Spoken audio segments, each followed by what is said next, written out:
This one lesson from Mick Goodrick completely changed how I play over jazz standards. I will show you exactly what he taught me and how to use it over Falling Grace.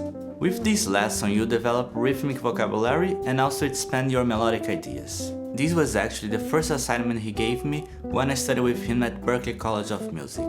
This assignment uses two types of pentatonic scales, rhythmic seeds, permutations and superimposition. First, I'll explain each of those parts, and then at the end we apply everything to the tune Falling Grace by Steve Swallow. And by the way, if you want to follow along with the exact materials Mick gave me, I'm offering a free PDF download with everything from this lesson on my website. Just go to the link in the description. Let's start by talking about the pentatonic scales we're going to use. Mick referred to them as the Chinese and the Japanese pentatonic scale in his book The Advancing Guitarist. Most people know the Chinese pentatonic as the major pentatonic. It consists of the roots 2, 3, 5 and 6. In the key of C, this gives us the C, D, E, G and A.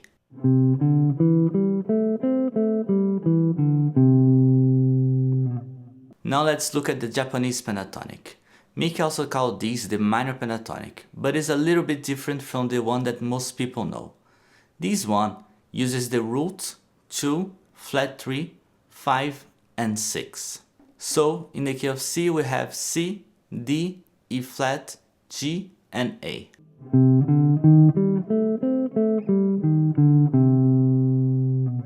The only difference between those two pentatonic scales are the thirds. The major pentatonic has the major third and the minor pentatonic has the minor third.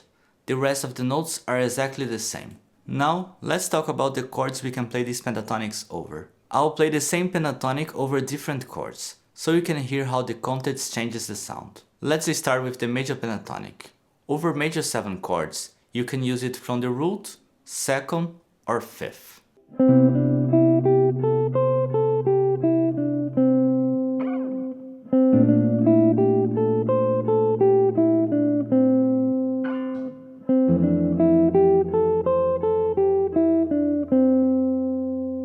Over minor 7 chords, play it from the flat 3, 4 or flat 7.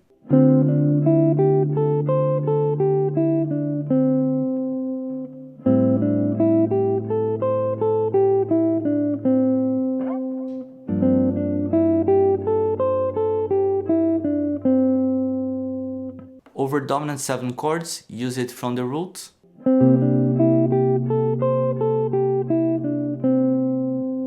Over dominant 7 altered chords, use it from the sharp 4.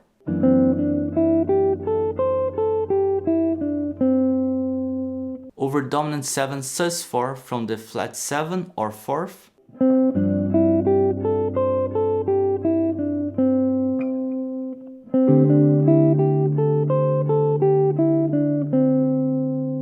Over minor 7 flat 5, you can use it from the flat 2, flat 5 or flat 6.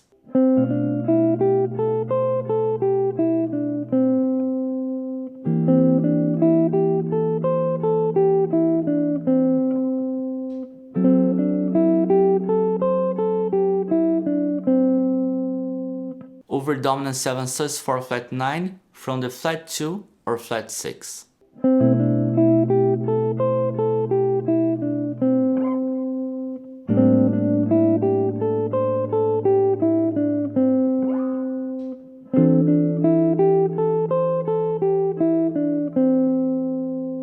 Over minor major 7 chords, use it from the 4th.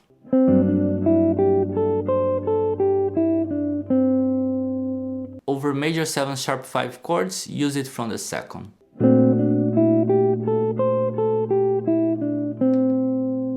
Now let's see where we can use the minor pentatonic. Over major 7 chords, use it from the 6th.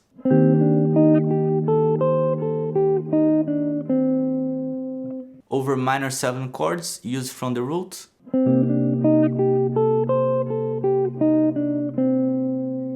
Over dominant 7 from the 5th.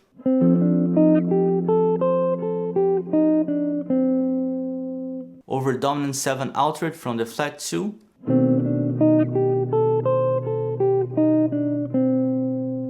Over minor 7 flat 5 from the flat 3.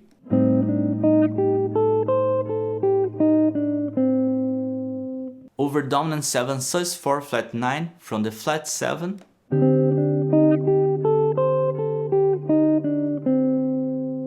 over minor major 7 chords from the root,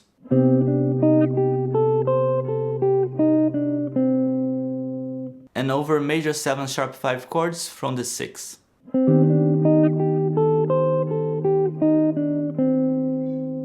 If you're enjoying this video so far, make sure to hit the subscribe button. It really helps the channel grow and let me keep bringing you lessons like this one.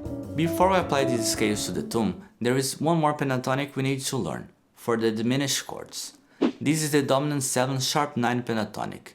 It consists of the root, sharp 2, 3, 5 and flat 7. So it's like a dominant 7 arpeggio with the sharp 9. In the key of C, we're gonna have the notes C, D sharp, E, G and B flat.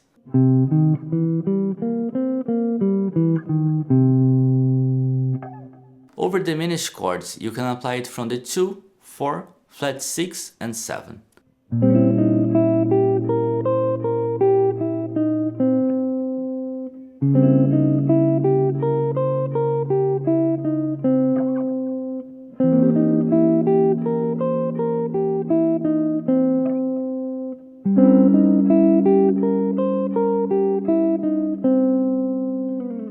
Over dominant 7 chords, you can use it from the root, flat 3, flat 5 and 6.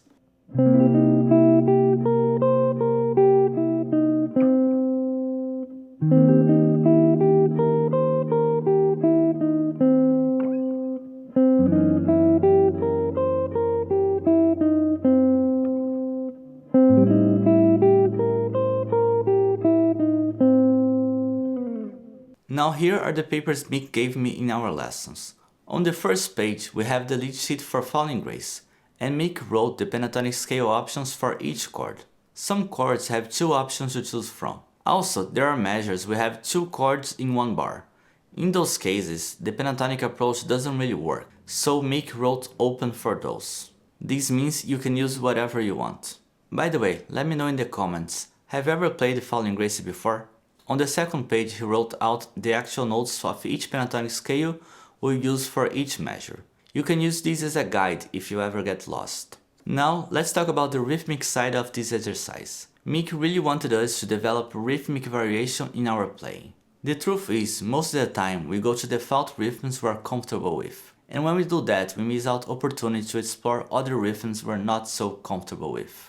So, like with many of his concepts, Mick used mathematics to break out that habit. He came up with 24 possible combinations of 6 attacks per measure using eighth notes, quarter notes and dotted quarter notes. Here's the page that he gave me on the lesson. At the top of this page, you can see all 4 possible 2-beat patterns using 2 eighth notes and 1 quarter note. Each combination just changes the order of the notes. The last one doesn't even have a quarter note. It ties the last eighth note over the bar and to the beat 1.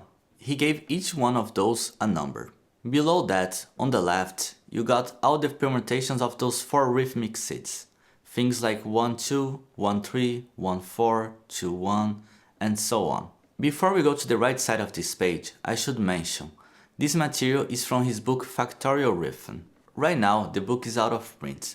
But the people managing Mick Goodrick's material have plans to reprint in the future, and even release a volume 2, which was never published. Now here is where it gets a little bit more complex. On the right side of this page that Mick gave me, he's mixing the rhythmic seed of 2 attacks in 2 beats with a seed of 4 attacks in 2 beats. Here's another page from Mick's book where you can actually see the 2 attack seeds. There are 6 in total.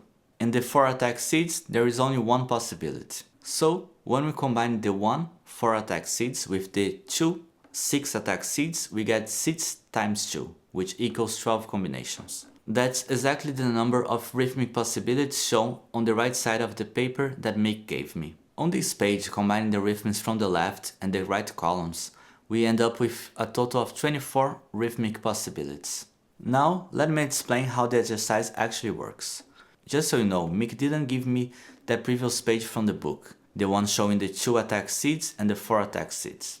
And he also didn't go into a lot of detail when he handed me this paper. In the lesson, he simply gave me those 3 pages and said, write a solo over falling grace using the pentatonics from the first page and all the rhythms from the second page. And honestly, that is one of the beautiful things about Mick's teaching. It's more about showing you the possibilities and then letting you figure out by yourself. Now, here's something really cool to note. Falling grace has 24 measures. And on the rhythmic page, we have 24 rhythmic seeds. So, we're going to use each rhythmic seed exactly once, one per bar.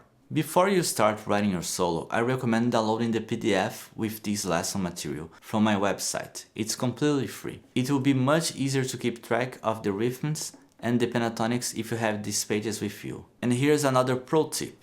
As you use each rhythmic seed, mark it with an X on the page. That way you make sure you don't accidentally repeat this one. Here's how I suggest you approach writing this solo. Start by writing down just the rhythmic seeds you use for each of the 24 bars. Once you finish writing the rhythm for each bar, go back and add the notes using the pentatonics Mick wrote on the page. In each bar, try to use all 5 notes from the pentatonic scale listed for that measure. That's also why, for the measures that have 2 chords, Mick just wrote open. There wouldn't be enough rhythmic space to fit both pentatonics in the same bar. So in those cases, you are free to use whatever notes work best over the harmony.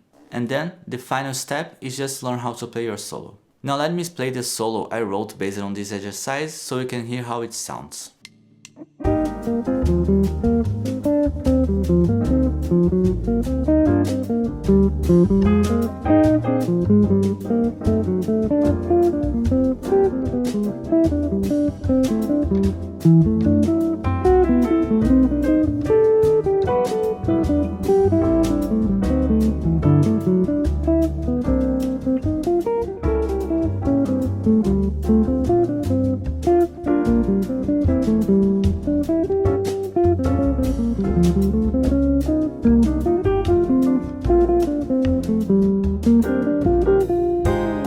If this lesson helped you, make sure to hit the subscribe button and download the free PDF on my website. That way, you can follow along, write your own solo and start exploring these ideas just like I did back when I studied with Mick.